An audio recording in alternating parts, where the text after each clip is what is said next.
Doctor Zakir Hussain Bharat के एक ऐसे अजीम शख्स का नाम है जिसने अपना पूरा जीवन तालीम के लिए वक्फ कर दिया। 1920 में जब वो महज 23 साल के थे, तब जामिया मिलिया इस्लामिया की अलीगढ़ में बुनियाद डालने में सबसे अहम रोल अदा किया।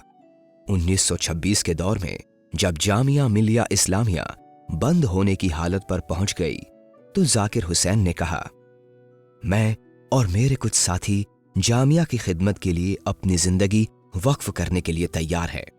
हमारे आने तक जामिया को बंद ना होने दिया जाए।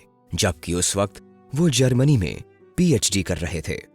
और 1926 में डॉक्टर जाकिर हुसैन अपने दो दोस्त आबिद हुसैन और मोहम्मद मुजीब के साथ जर्मनी से भारत लौटकर जामिया मिलिया इस्लामिया की खिदमत में लग गए।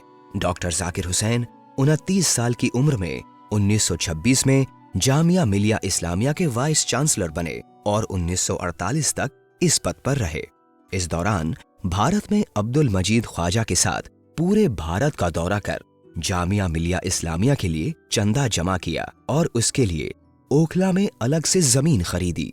1 मार्च 1935 को जामिया के सबसे छोटे छात्र अब्दुल अजीज के हाथों ओखला में जामिया मिलिया इस्लामिया की पहली बिल्डिंग की बुनियाद रखी गई। जामिया के सबसे छोटे बच्चे के हाथों नींव रखवाने का ये आइडिया डॉक्टर जाकिर हुसैन का ही था।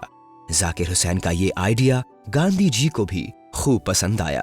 प्राइमरी एजुकेशन की मुहिम चलाई और 40 की दिहाई में हिंदुस्तानी तालीमी संघ के जलसों में लगातार सक्रिय रहे।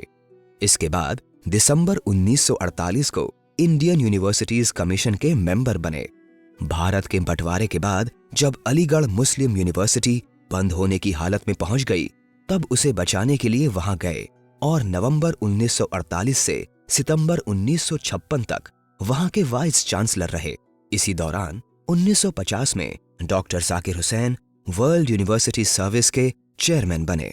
1957 में बिहार के गवर्नर बनाकर भेजे गए। इस तरह से वो खुद ब खुद पटना यूनिवर्सिटी के चांसलर बन गए, क्योंकि पटना यूनिवर्सिटी का चांसलर बिहार का गवर्नर होता है। वहां भी वो लगातार शिक्षा के लिए काम करते रहे। उन्होंने नेत्राहाट स्कूल से लेकर खुदा बख्श लाइब्रेरी के फरोग के लिए निजी तौर पर इंटरेस्ट लिया। देसना की तारीखी अल इस्लाह लाइब्रेरी की किताबें उन्हीं की वजह से बच पाईं। 1962 तक डॉक्टर जाकिर हुसैन पटना यूनिवर्सिटी के चांसलर और बिहार के गवर्नर रहे और फिर 13 मई 1962 को भारत के दूसरे उपराष्ट्रपति बने। शिक्षा से जुड़े प्रोग्राम में लगातार जाते रहे।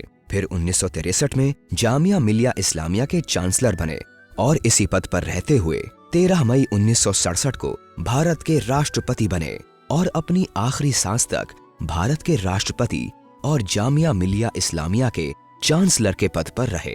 3 मई 1969 को डॉक्टर जाकिर हुसैन का इंतकाल हुआ और उन्हें उनके बनाए हुए इदारे जामिया मिलिया इस्लामिया में दफन कर दिया गया।